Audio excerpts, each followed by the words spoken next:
Perkenalkan, ini adalah Bu Riani. Bu Riani mengajar di sekolah idaman. Di jalan menuju ke sekolah, isi kepala Bu Riani sudah dipenuhi dengan beban kerja, tugas mendadak, tugas administrasi, koreksian, permasalahan murid, cicilan, gaji yang sudah habis, nanti sore mau makan apa, biaya sekolah anak, pekerjaan rumah, dan lain sebagainya.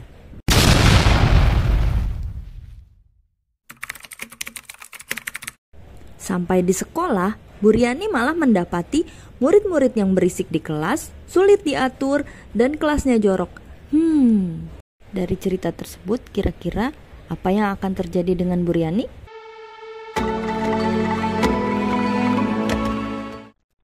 Salam dan bahagia Ibu dan Bapak Guru. Kembali lagi bersama saya di video berbagi praktik baik. Baru saja Bapak dan Ibu Guru menyaksikan kisah tentang Ibu Riani. Apabila keadaan Ibu Riani terus-menerus seperti itu, maka akan menimbulkan stres. Apa itu stres? Mari kita simak penjelasannya. Stres adalah perasaan tertekan, khawatir, atau cemas. Berdasarkan sudut pandang atau stimulus dari hal yang menyebabkan stres, yaitu kondisi atau peristiwa yang menimbulkan konsekuensi destruktif atau gangguan serta kerusakan.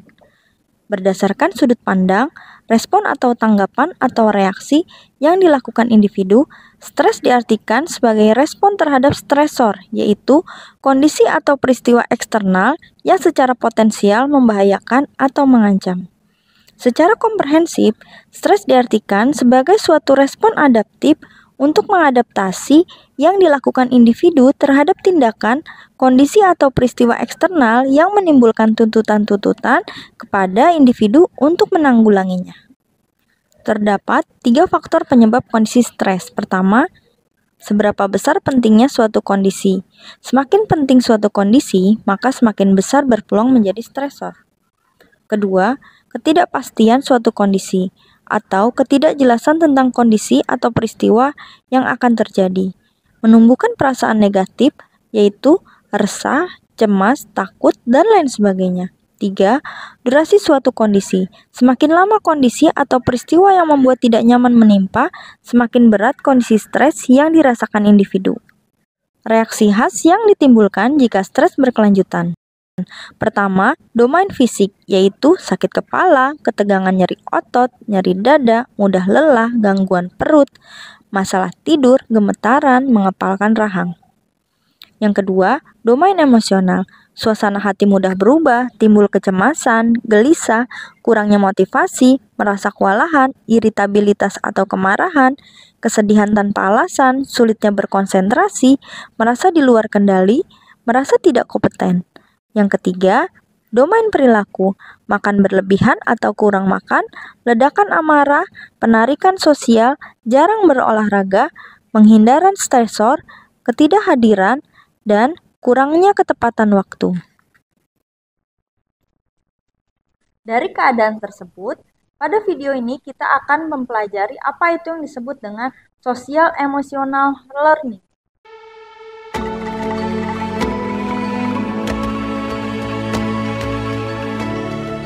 Berikut ini kita simak penjelasan mengenai social emotional learning.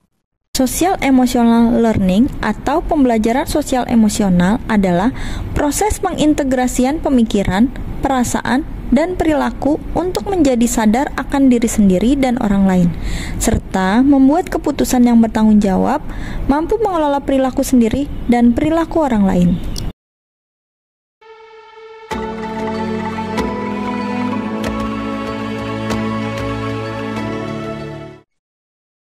Salam dan bahagia Ibu dan Bapak Guru. Untuk memahami social emotional learning, mari kita lihat diagram pie berikut ini. Berdasarkan bagian tersebut, terdapat 5 cara untuk mengelola social emotional learning, yaitu yang pertama, self-awareness, yang kedua, social awareness, yang ketiga, self-management, yang keempat, relationship skill, dan responsible decision maker. Self-awareness atau kesadaran diri merupakan suatu kemampuan individu untuk bisa mengidentifikasikan dan memahami dirinya secara utuh baik dari sifat, karakter, emosi, perasaan, pikiran, dan cara adaptasi dengan lingkungan. Kesadaran diri bisa dilatih dan ditumbuhkan. Bagaimana cara membangun kesadaran diri? Mari kita simak penjelasan berikut ini. Cara membangun self-awareness atau kesadaran diri. Yang pertama, menerapkan pola pikir yang sehat dengan menggunakan daya pikir untuk menilai segala hal dari sisi baik dan buruk, optimis ke masa depan, dan fokus kepada tujuan. Yang kedua, mempercayai kemampuan diri sendiri agar berani membuat keputusan dalam kondisi apapun. Yang ketiga, evaluasi diri sendiri dengan menemukan kekuatan dan kelemahan dalam diri sendiri. Yang keempat, meluangkan waktu untuk merenung dengan melakukan introspeksi diri, sehingga akan lebih tenang dan dapat lebih fokus pada tujuan hidup. Yang kelima, mengendalikan emosi dengan memahami penyebab emosi itu muncul, sehingga bisa mengontrol pengaruh emosi terhadap kinerja atau semangat. Selanjutnya, mari kita memahami apa itu yang disebut dengan social awareness atau kesadaran sosial, yaitu kemampuan seseorang untuk mengambil perspektif dan berempati dengan orang lain, termasuk orang-orang dari berbagai latar belakang dan budaya yang berbeda. Ada beberapa komponen dari kesadaran sosial. Mari kita simak penjelasan berikut ini.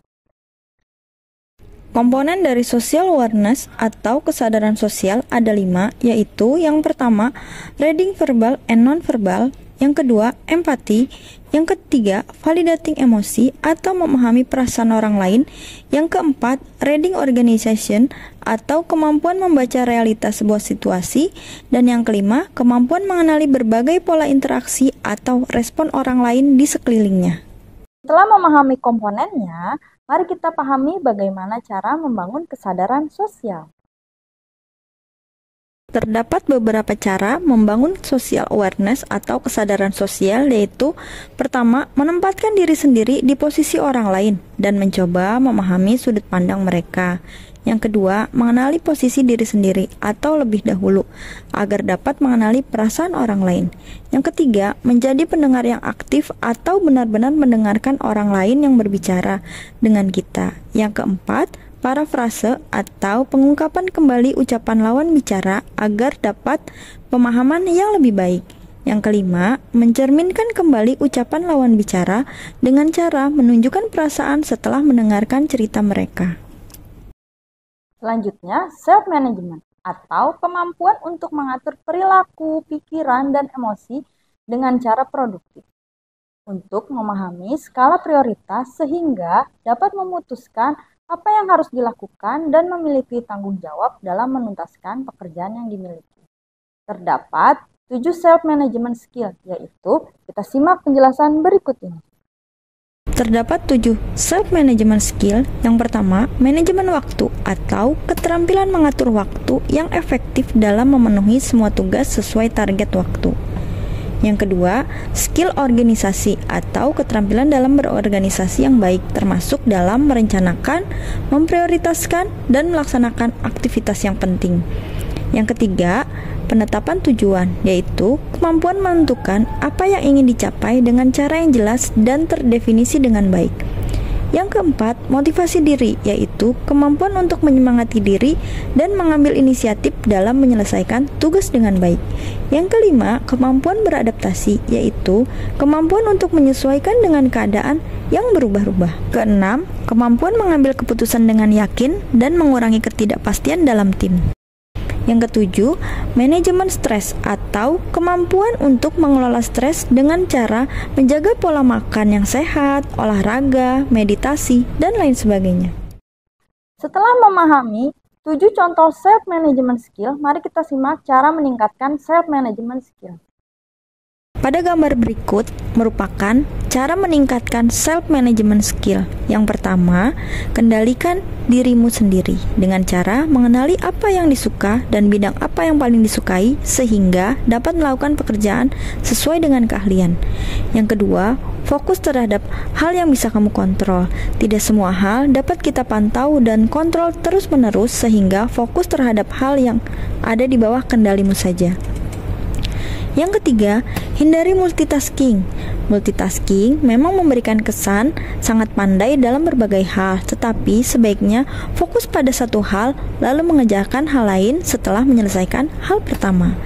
Yang keempat, jaga kesehatan pribadi. Pekerjaan akan selesai efektif ketika pola makan teratur, kesehatan tubuh baik, dan memiliki pola tidur yang teratur.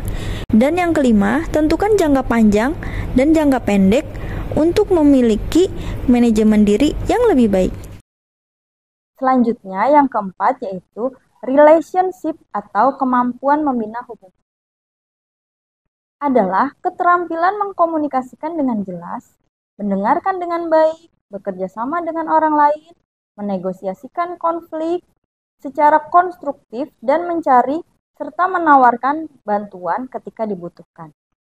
Terdapat beberapa cara membina hubungan yang sehat, yaitu yang pertama, bersikap jujur. Yang kedua, dapat dipercaya. Yang ketiga, memiliki empati. Yang keempat, menghindari dan menyelesaikan konflik. Yang kelima, mandiri.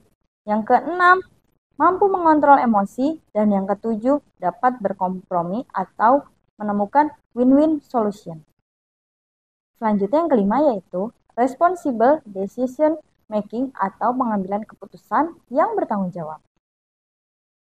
Artinya adalah memilih untuk melakukan apa yang benar bahkan di saat yang tidak mudah.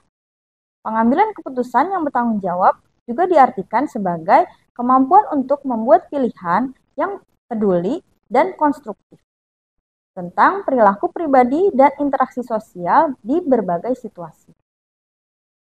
Ini termasuk kemampuan dalam mempertimbangkan standar etika, masalah keselamatan, dan untuk mengevaluasi manfaat dan konsekuensi dari berbagai tindakan untuk kesejahteraan pribadi, sosial, maupun kolektif. Berikut ini, mari kita simak keterampilan terkait dengan pengambilan keputusan. Berikut ini adalah gambar dari keterampilan terkait dengan pengambilan keputusan. Yang pertama, identifikasi masalah. Yang kedua, menganalisis situasi. Yang ketiga, memecahkan masalah. Yang keempat, pertimbangkan tanggung jawab etis. Dan yang kelima, evaluasi dan refleksikan. Selain dari penjelasan tadi, terdapat penerapan 4 pilar pembelajaran sebagai penunjang pembelajaran, yaitu yang pertama, learning to know. Yang kedua, learning to do. Yang ketiga, learning to live together. Dan yang keempat, learning to be. Dari pemaparan yang telah sama-sama kita simak tadi, mari kita simpulkan, yaitu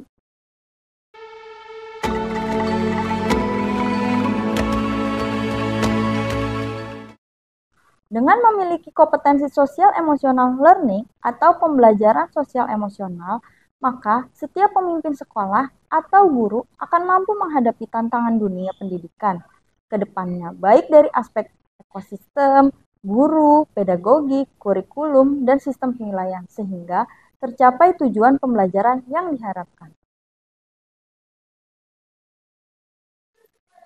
Terima kasih sudah menyimak video ini, semoga bermanfaat. Salam dan bahagia.